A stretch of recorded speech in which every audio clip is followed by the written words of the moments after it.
death was claiming him. The very same individual who had once bound me to a wooden stake and lashed my flesh until it resembled butchered meat was now pleading with me for hydration. Colonel Marcus Whitfield, incarnation of Satan, crawled like a wounded beast through Arizona's sandy desert. I had finally been freed after 35 years of suffering and was traveling to California 3 days earlier. The conflict had concluded. Lincoln had granted us freedom, and I possessed only the garments I wore and a pilfered stallion as my transportation. However, liberty has a bitter taste when there is no destination, and no one anticipates your arrival. When that time came, I saw a cloud of scattered smoke rising from beneath the crimson stone structures. My instincts urged me to continue my journey.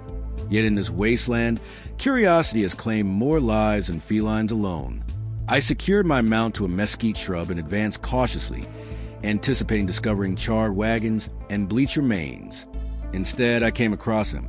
His body was dragged across the sand by Marcus Whitfield. His elaborate blue military uniform was in ruins, and his silver hair was covered in dry blood. The powerful colonel who had once marched through his estate as if he possessed the very atmosphere we inhaled had become merely a perishing man in an empty wilderness. His gaze met mine, those identical frigid eyes that had once observed my beatings. However, they appeared to have changed now. Frantic, terrified. "Water," he croaked, his voice scarcely audible. "Please."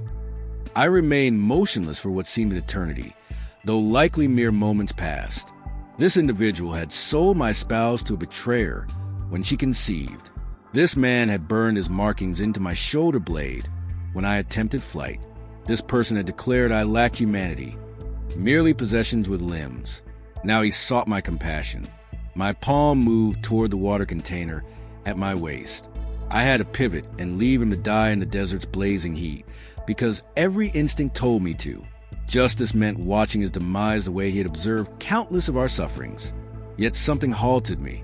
Perhaps it was his breathing sound, so frantic and empty. Perhaps seeing him diminish to nothing, just another dying creature in the barren landscape. "Do you recognize my identity?" I inquired, my voice remaining steady despite the fury blazing within my chest.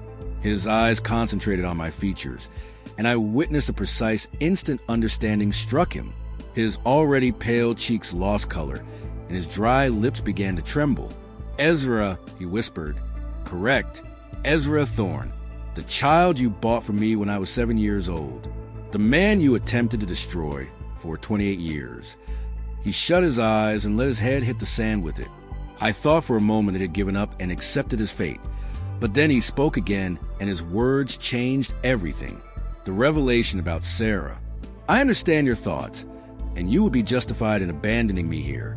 He opened his eyes and gazed directly into mine. "But before your departure, there exists something concerning your wife that requires your knowledge." My blood transformed to ice. Sarah had passed away 15 years prior to the birth of our child, and she was sold. What might he know that would be relevant right now? But as I gazed down at the shattered man, I realized he possessed one final card. Despite everything he had inflicted upon me, I required knowledge of what it contained.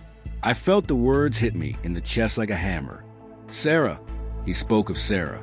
The manner in which he uttered her name caused my hands to tremble with rage. I believed I had buried 15 years ago. "What's up with my wife?" A snarl of words emerged. Whitfield attempted pushing himself upward on his elbows, but collapsed backward. From what appeared to be arrow wounds in his shoulder and flank, blood seeped through his shirt. The Apache had abandoned him for death, but not before ensuring his suffering. "Water first," he gasped. "Then I shall reveal everything."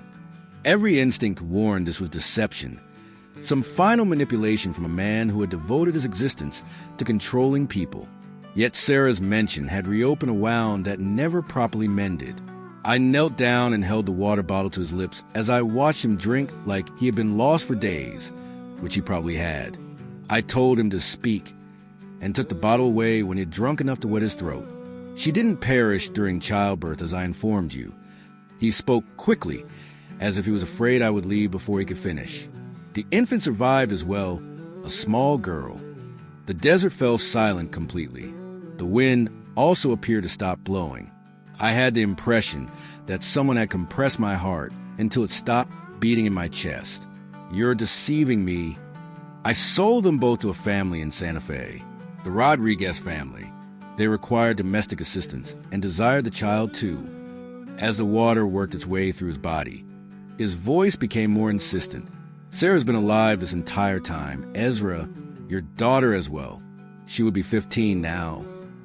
I stood so rapidly that blood rushed from my head. 15 years. 15 years of believing they were deceased, of carrying that grief like stone in my chest. 15 years of imagining Sarah's body in some unmarked grave while our baby decayed beside her. Why? The word emerged as barely a whisper. Because you attempted escape with her.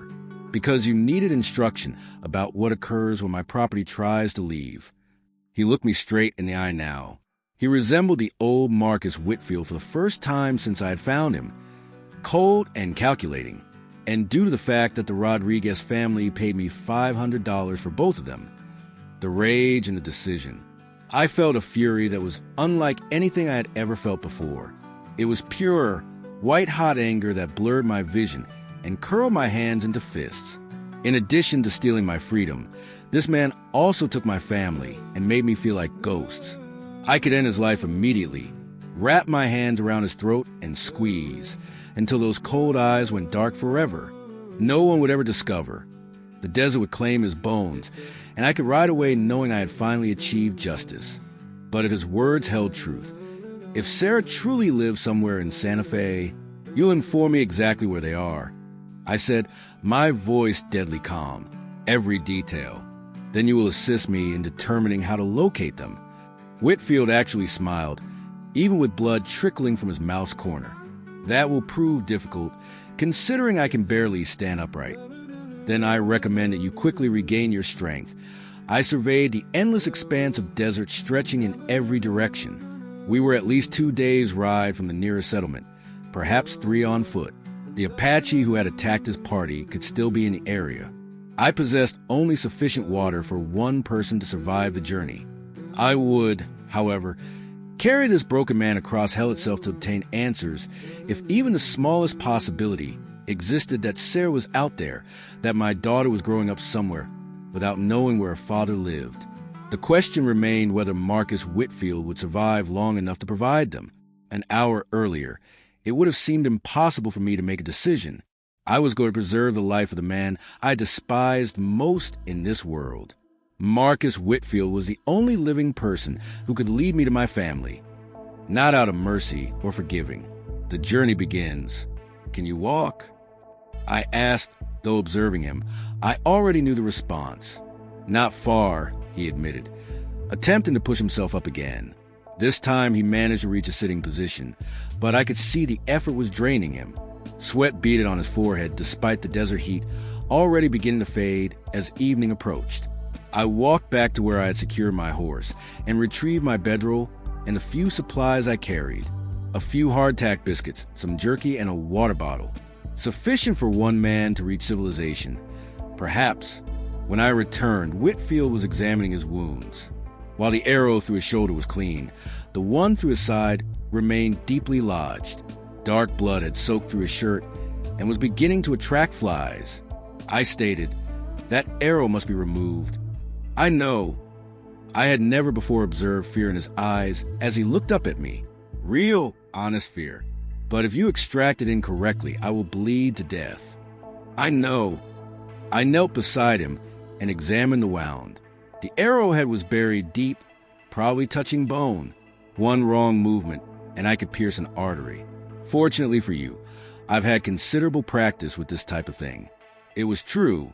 28 years of plantation life had taught me more about treating wounds than any man should know. Whip cuts, knife wounds, broken bones from accidents that weren't accidents at all. Because it was thought to be a waste of money to hire a doctor for slaves, we had learned to help each other. I told him, this will cause pain. Just do it. As I held onto the arrow's shaft, I felt him tighten in my hands. With one swift motion, I broke off the fletching end, then pushed the arrow completely through his side until the point emerged from his back. Whitfield screamed so loudly I was certain every Apache within 10 miles heard him. But he didn't lose consciousness, and more importantly, no major blood vessels had been severed. As the sun continued to dip below the horizon, I quickly tore strips from his shirt to bandage the wounds. Desert nights were brutal, especially for wounded men. "Why?" he asked abruptly. "Why what? After everything I did to you, why are you helping me? Why aren't you just leaving me here to die?" After tying off the bandage, I sat back on my heels and sat down. The question I had been asking myself since I first gave him water. "Because you told me 15 years ago that my wife and daughter had died. You let me grieve for them. You made me believe I was the only person in the world." I got up and went down to see him. "And now you're telling me they're alive. So until I know for sure, until I find them or confirm they're really gone, you're the most valuable thing in this desert." And after that, I didn't answer. Couldn't answer, because the truth was I didn't know what I would do once I found Sarah. "Whitfield's history and the Apache invasion, we need to move," I said instead. "Apache might return to look over their work."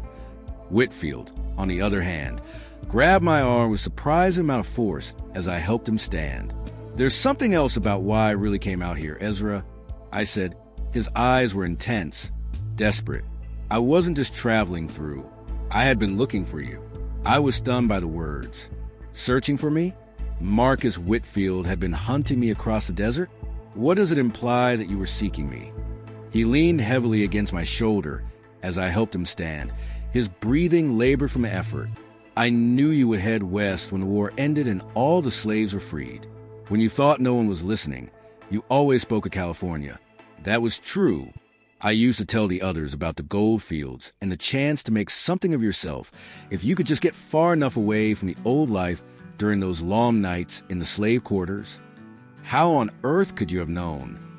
"I had to find you before," he stopped, his face going pale. "Ahead of what?" "Before you disappeared forever. Ezra, there are some things you need to know. Things about your family that are bigger than just where they are now." He was barely standing when I tried to shake him out of his responses. The sun was almost gone now, and the temperature was already starting to drop. We needed shelter, and we needed it fast. I spotted a cluster of rocks about 50 yards away that would provide some protection from the wind. "It would have to do," I said, half carrying him across the sand. "Talk while we walk." "Your daughter," he began, breathing hard with each step. "She is more than just alive. She is unique, smart. The Rodriguez family sent me letters over the years, updating me on their situation." "How did you keep track of them?" "I had to. You see, when I sold them, I made a deal. A letter was to be delivered to your daughter on her 16th birthday in the event of my death or disappearance. A letter that would tell her who her real father was and where she came from." We reached the rocks, and I helped him sit down in a small alcove that would block most of the wind. As I tried to comprehend what he was saying, my mind was racing. Why would you do that? Why would you want her to know about me? Whitfield stared out at the dimmer desert for a long time in silence. When he finally spoke, his voice was different, softer, almost guilty. "Because I made a mistake 15 years ago. A mistake that's haunted me every day since." In the waning light, I could make out something new in his eyes as he looked up at me. "Regret. Your daughter, Ezra, wasn't just born to your wife. She saved my life." "What?" "The night she went into labor, there was a fire in the main house. Started in the kitchen, spread fast. Smoke had rendered me unconscious and trapped me upstairs. The fire, I felt like the ground was shifting beneath me. This cannot be right. Sarah would never have risked her life for Marcus Whitfield." "You're lying." "I wished I were." In the midst of the chaos, she could have fled or escaped. Instead, she dragged me out of that burning house when she entered. I felt like the ground was shifting beneath me. This cannot be right. Sarah would never have risked her life for Marcus Whitfield. She pulled me out, then collapsed right there on the lawn.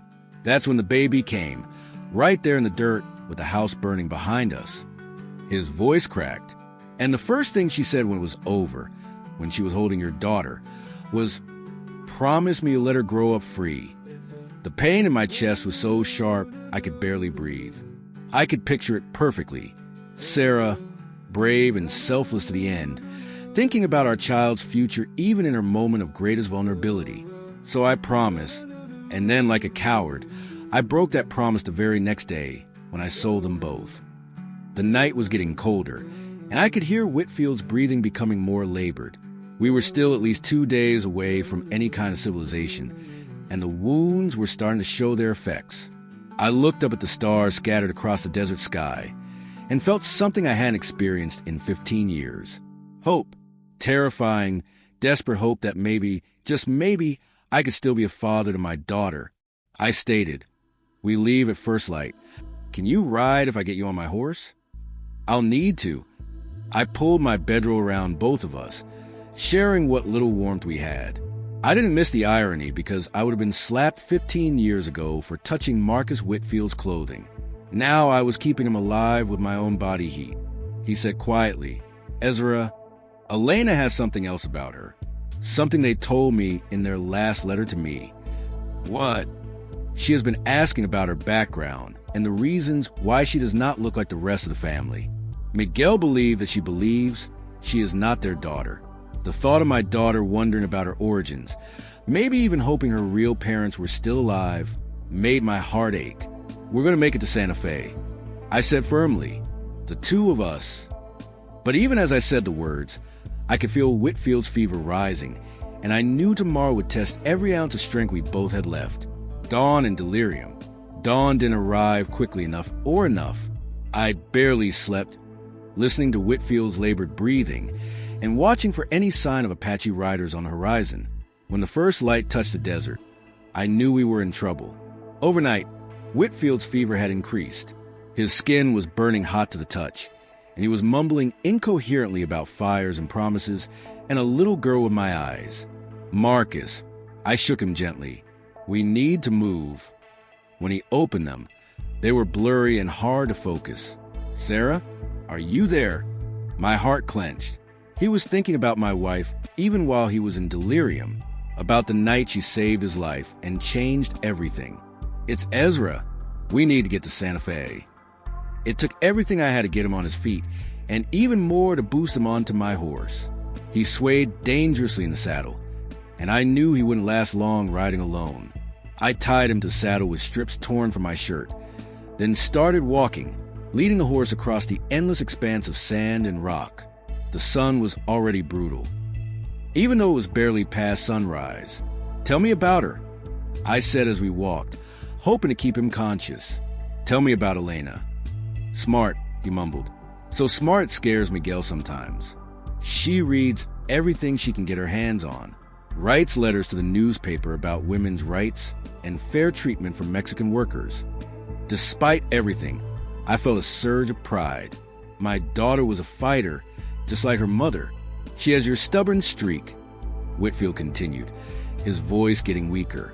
"Last year, she convinced Miguel to start paying the other house servants wages instead of just providing room and board. Proclaimed, nobody should work for free, regardless of their situation. The irony cut deep. My daughter was fighting for the same freedom I had never had. By midday, the heat was becoming unbearable. My water was nearly gone, and Whitfield hadn't spoken in over an hour. I could see a line of green in the distance that meant water, maybe a small stream or spring, but it was still miles away. That's when I heard the sound that made my blood freeze. Hoofbeats, multiple horses, moving fast. I quickly led my horse behind a cluster of rocks and pulled Whitfield down from the saddle. He was barely conscious, his breathing shallow and rapid. "Stay quiet," I whispered, though I doubted he could hear me. 3 Apache warriors crested the ridge about 200 yards away. They were following our trail, and they were moving with the methodical patience of hunters who knew their prey couldn't escape. I had 2 options. I could fight 3 skilled warriors with a single revolver and probably die, leaving Elena to wonder about her father's fate for the rest of my life. Or surrender and hope they'd be content with taking whatever supplies we had left. But as I watched them split up to surround our position, I realized they weren't planning to take prisoners. The first warrior appeared around the left side of the rocks, his rifle already raised. I shot him before he could fire, the sound echoing across the desert like thunder. The other two came from different directions, forcing me to choose which one to face first. I spun toward the sound of running feet and fired twice, hitting the second warrior in the chest. But the third one was already on me. We went down hard, rolling in the sand and fighting for control of his knife. He was younger than me, stronger, and he hadn't been walking to the desert all morning. Just as the blade started moving toward my throat, a gunshot rang out. The Apache warrior jerked, fell sideways, and his shirt was covered in blood. Marcus Whitfield was sitting on a rock behind him, holding a shaky pistol, smoking. "Couldn't let them kill you," he gasped. "Not when you're so close to finding her," she replied. The effort had cost him everything. Blood was flowing freely from his wounds again, and his face was gray as ash. "How far to Santa Fe?" he inquired. I looked toward the green line on the horizon, trying to calculate distance and time against the condition of the man who held the key to my daughter's location. "Maybe 6 hours if we push hard." "Ezra, I don't have 6 hours." We both knew it was true, but as I looked at this dying man who had destroyed my life and then spent his last years trying to repair it, I made a decision that surprised us both. "Then I guess I better carry you." The end of the road, I fashioned a travois from the Apache weapons and what remained of my gear, dragging Marcus Whitfield across the desert like cargo. Agony permeated each step. Every step was evidence of how urgently I required the answers that only he could provide. The green line I had seen turned out to be a small creek, barely a trickle, but enough to refill my water bottle and wet Whitfield's cracked lips. His skin was turning a waxy pallor as he was rapidly fading away from the world. "Ezra," he whispered as I knelt beside the water, "I need to tell you something else about why I really came looking for you. I didn't want to hear any more confessions, any more revelations that would complicate the simple hatred I had carried for 15 years. However, I also couldn't afford to lose any data that could have helped me locate Sarah and Elena. Talk. I'm dying anyway. Been there for months. According to the doctor in Richmond, I only had 6 weeks left." He coughed, and his lips were stained with blood. "Cancer, consuming me internally. As a dying man with nothing to lose but the weight of his conscience, that explains why he had risked everything to arrive here alone. So you decided to clear your conscience before you met your maker?" "Partly." His eyes found mine, clearer now than they've been all day. "But mostly because Elena deserves to know her father before it's too late. And because Sarah..." He paused as he struggled to speak in a voice that seemed too heavy for him. "That night that she saved my life, Sarah asked me to promise something else." "What?" "She made me swear that I would tell you the truth about everything if I ever found you again. Not just about them being alive, but about why I became the man I was, about what made me so cruel." I didn't want to hear this. Everything would be more difficult if Marcus Whitfield were understood as anything other than a monster. "My father owned slaves," he continued, ignoring my silence. "And when I was 7 years old, one of them tried to escape with his family. My father made me watch while he had them whipped, made me help tie the ropes, said it would teach me about property and control." The parallel hit me like a physical blow. 7 years old, the same age I had been when Whitfield bought me. I pledged that I would never be like him. But fear makes cowards of us all. Ezra, fear of losing everything, fear of not being strong enough, fear of admitting you're wrong. With each word, his voice was getting weaker. I became exactly what I hated most. By late afternoon, I could see the adobe buildings of Santa Fe shimmering in the distance like a mirage. As I dragged the travois, my shoulders were screaming. My lips were cracked and bleeding, but we were going to make it. "Alama Street," Whitfield mumbled. "Third house from the corner. Blue door." "I know. I've already been informed." "Did you hear about the garden for me? Elena made rose bushes. Sarah taught her." He was delirious again, lost in memories. "Ezra, she writes letters to you. 5 years, once a week. Letters she never sends because she doesn't know where you are. For 5 years, my daughter had been writing to me in the hope that they would find their way to her father, whom she had never met. She had been writing down her thoughts and feelings on paper. As we crested the final hill before Santa Fe, Whitfield grabbed my arm with surprising strength. He gasped. Promise me something. What? Don't let her read that letter until after you've had a chance to explain. Don't let her think you abandoned them willingly. As we approached the town's outer reaches, the sun was setting, turning the desert behind us blood red and gold. Due to sheer determination and the desire to complete this final act of redemption, Marcus Whitfield had survived the entire journey. But as I turned onto Alama Street and saw the blue door just ahead, I realized the hardest part was just beginning. The white door of the blue door opened before I could even knock. A middle-aged Mexican man stepped out, took one look at me dragging the travois, and immediately called for help. 2 additional men appeared and assisted me in bringing Whitfield inside. But I barely noticed them, because standing in the doorway, her hand covering her mouth in shock, was Sarah, older by 15 years. Lines around her eyes that suggested effort and anxiety, but unmistakably the woman I had fallen in love with all those years ago. Except that she was real, breathing, and alive. She had exactly the same appearance as I had imagined her in my dreams. Ezra? The expression was barely audible. Hello, Sarah. We stood there, staring at each other across an impossible gulf of time and pain, neither of us quite believing what we were seeing. Then footsteps on the stairs made us both turn. Elena descended slowly, and I felt my heart stop completely. She had Sarah's grace and my stubborn jaw, but her eyes were entirely her own, intelligent, curious, and currently wide with confusion as she looked between her mother and the stranger who had just dragged a dying man to their door. Who is this man, Mama? Sarah's eyes filled with tears. Elena, this is your father, he said. Like a gunshot, the words floated in the air. In the span of a few seconds, disbelief, hope, rage, confusion, and something that could have been recognition all appeared on Elena's face. My father is dead, she said quietly. You informed me he passed away before I was born, Sarah replied, her voice breaking. I told you what I had to tell you to keep you safe. But he's been alive this whole time, thinking we were dead. Ezra, come here. Came a weak voice from the back room. Miguel Rodriguez. Another man I assumed to be a doctor, and Whitfield propped up in bed, were all there, but we all knew it was too late. He was holding on through pure willpower alone. Did you see her? He inquired. I saw her. She's beautiful, isn't she? Sarah did good raising her. He closed his eyes for a moment, then opened them and fixed me with a stare that reminded me of the old Colonel Whitfield. There's one more thing. The contract I signed when I sold them. It's not just employment. Miguel had to sign papers saying he'd never let them leave Santa Fe without my permission. What are you saying? I'm saying they're still not legally free.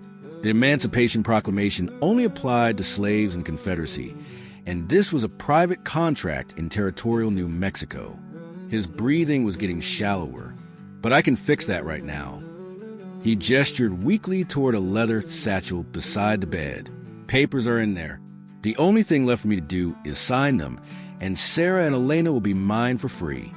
Free to go to California with you if they want. I pulled out the documents and read them quickly. It was exactly as he had said, a legal release that would void the original contract and grant them complete freedom. Why? I inquired. What's the point of doing this? Because 15 years ago, your wife saved my life. And today you save it again when you could have left me to die in that desert. He struggled to sit up enough to sign the papers. Maybe that doesn't balance the scales for everything I did wrong, but it's a start. As he finished signing the last document, Elena appeared in the doorway. She had been listening to every word. Is it true? She asked, looking directly at me. Are you really my father? I nodded, not trusting my voice.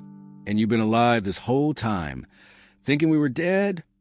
Yes. She studied my face for a long moment, and I could see Sarah's intelligence looking out through her eyes. She said quietly, I have letters. Letters I wrote to you every week for 5 years. Would you like to read them?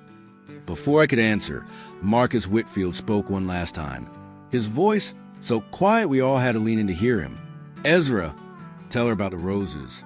Tell her how her mother used to sing to them to make them grow. He looked at Elena with something that might have been love. And tell her that the man who stole her childhood is sorry. sorrier than words can say. Those were the last words Marcus Whitfield ever spoke. He died peacefully, surrounded by the family he had broken apart and somehow, in the end, helped bring back together. Epilogue. 3 days later, we buried him in the Santa Fe cemetery. Elena insisted on placing roses from her garden on his grave, even though she barely knew him. That's when I knew she truly was Sarah's daughter. And maybe if I was lucky, mine too. 2 weeks after that, the three of us rode west toward California, carrying nothing but hope and 15 years' worth of letters that would help us become a family again. The road ahead wouldn't be easy, but for the first time since I was 7 years old, I wasn't traveling it alone.